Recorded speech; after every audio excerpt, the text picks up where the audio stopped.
بسم اللہ الرحمن الرحیم۔ غسل کی سنتوں کا بیان۔ غسل کی نیت کر کے پہلے دونوں ہاتھ گیٹوں تک 3 مرتبہ دھوئے، پھر استنجے کی جگہ دھوئے، چاہے نجاست لگی ہو چاہے نہ لگی ہو۔ نمبر 4، بدن پر جہاں کہیں نجاست ہو اس کو دور کرے۔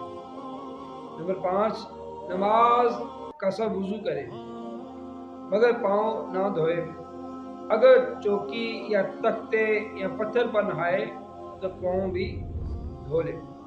نمبر 6، بدن پر تیل کی طرح پانی چپڑ لے کہ خصوصاً جاڑے میں، یعنی سردیوں میں بدن پر تیل کی طرح پانی چپڑ لینا یہ بھی سنت مبارکہ ہے۔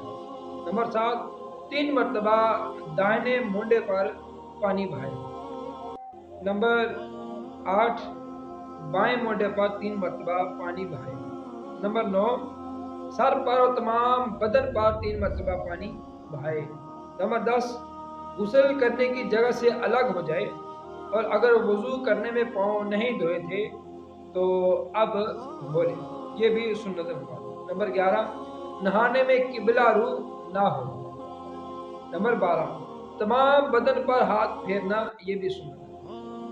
نمبر 13، تمام بدن کو ملنا غسل کے دوران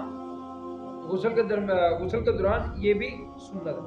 نمبر 14، ایسی جگہ نہائے کہ کوئی نہ دیکھے، اگر یہ نہ ہو سکے تو ناف سے گھٹنے تک، ناف سے لے کر گھٹنے کے نیچے تک تمام اعضاء کا ستر ضروری ہے۔ کہ اتنا بھی ممکن ہے، اگر اتنا بھی ممکن نہ ہو تو تیمم کرے، مگر یہ احتمال بہت بعید ہے، بہت شاذ و نادر ہے کہ اس طرح کا معاملہ، اس طرح کی کنڈیشن، اس طرح کی صورتحال درپیش ہو۔ نمبر 15، کسی قسم کا کلام نہ کرے، یہ بھی سنت مبارک ہے۔ نمبر 16، غسل کرتے وقت نہ کوئی دعا پڑھے، اور نہانے کے بعد رومال سے بدن پونچھ ڈالے تو حرج نہیں، یعنی غسل کرنے کے بعد اگر بندہ تولیے کے ساتھ اپنے بدن کو صاف کرتا ہے، پونچھتا ہے، تو اس میں کوئی حرج نہیں۔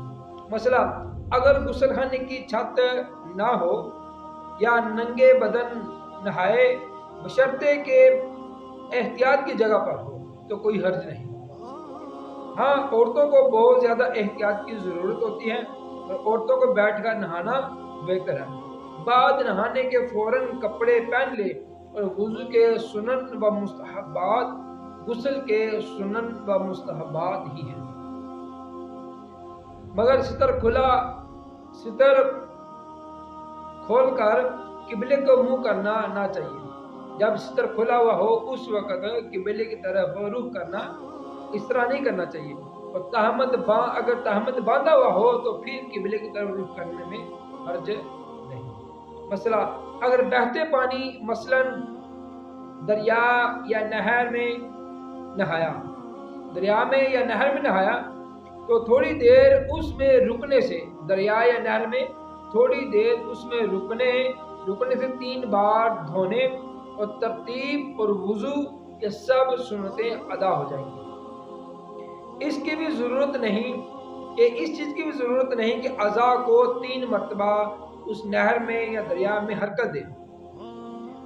تالاب وغیرہ ٹھہرے پانی میں نہائے، اگر تو جاری پانی ہے، یہ نہر کے اندر یا دریا کے اندر، تو پھر 3 مرتبہ حرکت دینے میں، وہ حرکت نہ دینے کے باوجود بھی انشاءاللہ اس کی تمام سنتوں پر عمل ہو جائے گا۔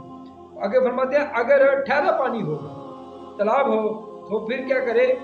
تالاب وغیرہ میں ٹھہرے پانی میں نہائے تو اعضاء کو 3 بار حرکت دینے یا جگہ بدلنے سے تسلیس، یعنی 3 بار دھونے کی سنت ادا ہو جائے گی۔ بارش میں کھڑا ہو گیا، می میں یا بارش میں کھڑا ہو گیا تو یہ بہتے پانی میں کھڑے ہونے کے حکم میں ہے۔ بہتے پانی میں وضو کیا تو وہی تھوڑی دیر اس میں عضو کو رہنے دینا، اور ٹھہرے پانی میں حرکت دینا 3 بار دھونے کے قائم مقام ہے۔ مسئلہ، سب کے لیے غسل و وضو پانی کی ایک مقدار نہیں، یعنی کہ اس کے اندر پانی کی مقدار معین نہیں۔ جس طرح عوام میں مشہور ہے کہ یہ چیز باطل ہے کہ ایک لمبا چوڑا دوسرا پتلا دبلا پتلا ہو، ایک تمام اعضاء پر بال ہو اور دوسرے کا بدن صاف، ایک کی داڑھی گھنی ہو تو دوسرا بے ریش، ایک کے سر پر بڑے بڑے بال ہوں اور دوسرے کا سر منڈا، وَلَهَٰذَا الْقِيَاسُ، یعنی کہ سب کی مقدار غسل و وضو میں ایک جیسی، ایک پانی کے برابر نہیں ہو سکتی۔ کوئی بندہ تھوڑا پانی استعمال کرے گا، کوئی زیادہ کرے گا، تو اس کے اندر پانی کی مقدار معین نہیں ہے۔ آگے فرماتے ہیں مسئلہ، عورت کو حمام میں جانا مکروہ ہے اور مرد جا سکتا ہے مگر ستر کا لحاظ ضروری ہے۔ لوگوں کے سامنے ستر